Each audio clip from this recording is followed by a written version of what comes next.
Oke, balik lagi bareng gue Andrew di channel MMTV. Oke, jadi pada video kali ini gue pengen menjawab satu pertanyaan yang orang-orang banyak yang bingung gitu. Jadi pertanyaannya basic sih. Jadi balik lagi kepada hasil wawancara gitu. Jadi banyak yang bingung, sekaligus banyak yang nanya. Jadi banyak yang nanya gini, bang saya apply visa. Dokumen udah lengkap, dokumen cuman bawa, cuman diminta paspor sama foto, dan nggak diminta apa-apa lagi. Dan saya bawa udah lengkap juga nggak diminta apa-apa lagi. Terus saya ngisi data DS juga udah lengkap, ngisi form DS 160 juga udah lengkap. DS 60 kan ada data diri, pekerjaan, orang tua, segala macam bla bla bla. Itu juga udah lengkap. Dan pas wawancara juga udah lancar, wawancara lancar, ditanya apa lancar, semua jawabnya lugas, bagus, nggak ada salah. Tapi kok masih bisa ditolak ya gitu. Jadi banyak yang kebingungan. Jadi nggak tahu saya salah di mana ya. Saya salah di mana pas wawancara atau dokumen apa, nggak ada salah apa perasaan, tapi kok ditolak gitu. Jadi banyak yang kebingungan gitu dengan hal ini gitu. Jadi gue pengen kasih tahu ya. Jadi kalau memang apply visa Amerika itu memang nggak cuma modal dokumen lengkap, data lengkap, dan wawancara lancar doang bisa menjamin pasti diterima gitu loh. Jadi memang begitu, memang tidak menjamin dokumen lengkap, data lengkap, semuanya lengkap, wawancara lancar nggak menjamin pasti lolos gitu. Karena memang visa Amerika itu memang susah gitu. Jadi nggak cuma soal data yang bisa terlihat gitu. Jadi ada sesuatu yang harus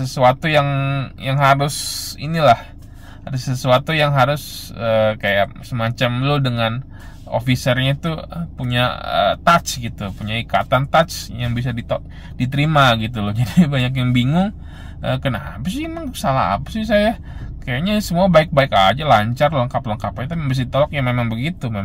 Soalnya begini loh, kalau cuma modal data lengkap ya paling apa sih, paspor, foto, terus ngisi DS juga lengkap, dan wawancara ditanya apa jawab apa ya lancar. Kalau cuma modal begitu ya istilahnya semua orang juga bisa apply visa gitu, pasti diterima. Dan gak segampang itu dan gak sesimpel itu visa Amerika gitu ya.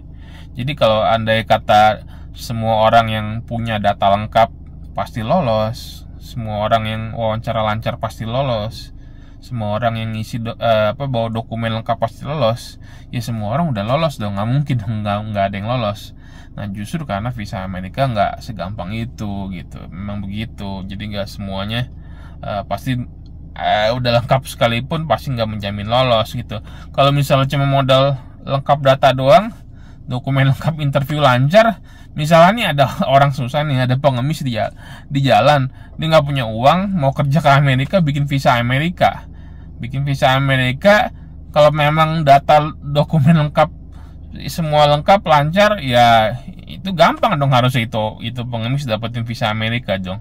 Jadi nggak segampang itu. Kalau segampang itu mah semua orang udah lolos, udah pada kerja semua ke Amerika. Ya memang begitu, memang perlu sesuatu gitu, perlu sesuatu yang namanya touch, nah, ikatan perasaan dengan officernya. Nah bisa nggak kamu dalam waktu 5 menit itu bisa punya touch atau ikatan atau feeling dengan officernya supaya officernya meloloskan kamu gitu. Nah kalau kamu nggak punya itu ya percuma. Kalau mau semuanya lengkap dan wawancara lancar tapi nggak punya ikatan itu ya susah juga. Buat kalian yang ditolak dengan tanpa alasan, dan tiba-tiba ditolaknya nggak tahu kenapa, ya ini alasannya begitu. Memang visa Amerika ya susah, butuh touch. Jadi yang bisa kalian lakukan ya paling isi paspor sebanyak-banyaknya, dan makin banyak paspornya, capnya makin bagus, itu aja sih. Jadi selain touch itu ya perlu cap paspor yang banyak juga, gitu aja sih memang. Oke, jadi gitu aja deh videonya. Jangan lupa di like, subscribe, komen, dan share video ini supaya banyak orang yang bingung bisa tahu kenapa dia ditolak. Oke, jadi gitu aja, sampai ketemu di video berikutnya. Bye.